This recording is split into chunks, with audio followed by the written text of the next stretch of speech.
جو لوگ اللہ پہ ایمان لائے پھر اس پر جم جائے، ان پہ فرشتوں کا نزول ہوتا ہے۔ نہ غم کرو نہ خوف کھاؤ، خوشیاں مناؤ جنت کی جس کا تم سے وعدہ کیا گیا ہے۔ اللہ پر جب جس کا بھی ایمان پختہ ہو جاتا ہے کہ میرا رب اللہ ہے، تب وہ کسی شک و شبہات میں نہیں پڑتا، اور وہ جان جاتا ہے کہ جو بھی ہے وہ اللہ کی مرضی ہے، اور جو ہوگا اس میں بھی اللہ کی مرضی شامل ہوگی۔ سب کچھ اللہ کے ہاتھ ہے۔ جس میں میرا بھلا سمجھ رہا تھا میں، اللہ جانتا تھا اس میں میرے لیے شر تھا، اللہ نے اس کو مجھ سے دور کر دیا۔ اور بعض اوقات ہم جس چیز کو ناپسند کر رہے ہوتے ہیں مگر اس میں ہمارے لیے بھلائی ہوتی ہے، اللہ جانتا ہے اور ہم نہیں جانتے، کیونکہ اللہ کے حکم کے بغیر پتا بھی نہیں ہلتا۔ اللہ ولی الذین آمنوا یخرجوا من الظلمات الی النور۔ اللہ ایمان والوں کا ولی ہے، ساتھی ہے، پشت پناہ ہے، مددگار ہے، حمایتی ہے۔ بتائیے، جسے یقین ہو جائے کہ اللہ میرا مددگار ہے، اللہ میرا محافظ ہے، اس کے لیے کوئی خوف ہوگا؟ اگر اللہ پر ہر بندے کا یقین پختہ ہو جائے تو وہ ایمان کے اس درجے کو پہنچ جائے گا جس پر انبیاء، صدیقین، شہداء و صالحین کا رتبہ ہے، کیونکہ یہ ایمان کا اصل نچوڑ ہے، جو کہ نبی کریم صلی اللہ علیہ وسلم نے بتایا کہ دیکھو، اچھی طرح اس بات کو جان لو، اگر تمام انسان مل کر تمہیں کوئی نقصان پہنچانا چاہے نہیں پہنچا سکتے، مگر جو کچھ اللہ نے لکھ دیا ہے، اور تمام انسان مل کر تم کو کوئی فائدہ پہنچانا چاہے تو بھی نہیں پہنچا سکتے، مگر وہ چیز جو اللہ نے طے کر دی ہے۔ اس حدیث کو جان لے اچھی طرح تو ہمارے دل سے وہ ڈر ختم ہو جائے گا کہ کہیں فلاں شخص ہمارا کام نہ بگاڑ دے یا فلاں شخص مجھے کوئی نقصان نہ پہنچا دے۔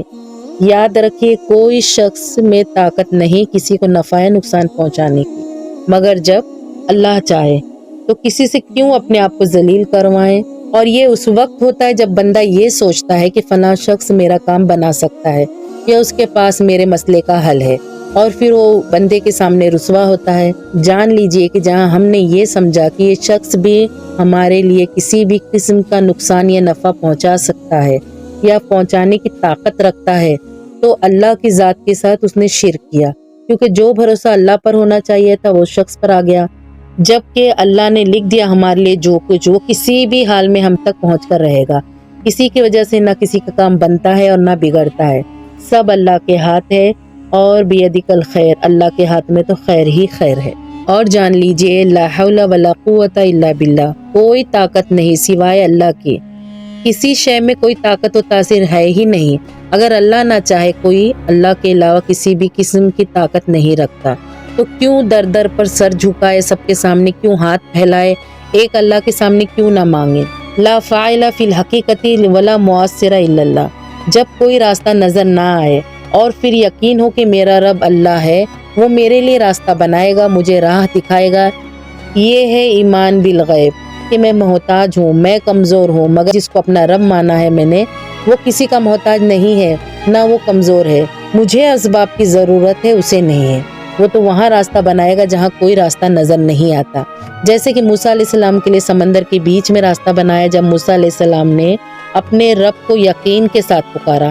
اسی طرح نبی کریم صلی اللہ علیہ وسلم اور حضرت ابو بکر صدیق رضی اللہ تعالیٰ عنہ جب غار میں چھپے اور اس وقت اللہ پر یقین ایسا کیا کہ اللہ ہماری حفاظت کرے گا ان مشرکوں سے، کافروں سے، تو واقعی اللہ نے ان کی یقین کی لاج رکھ لی اور ان کی حفاظت ان سے فرما دی۔ یہ ہے اللہ پر یقین رکھنے والوں کا حال، اور اللہ ان کے ساتھ اس طرح کا معاملہ کرتا ہے۔ وآخر دعوانا ان الحمد للہ رب العالمین۔ السلام علیکم ورحمۃ اللہ وبرکاتہ۔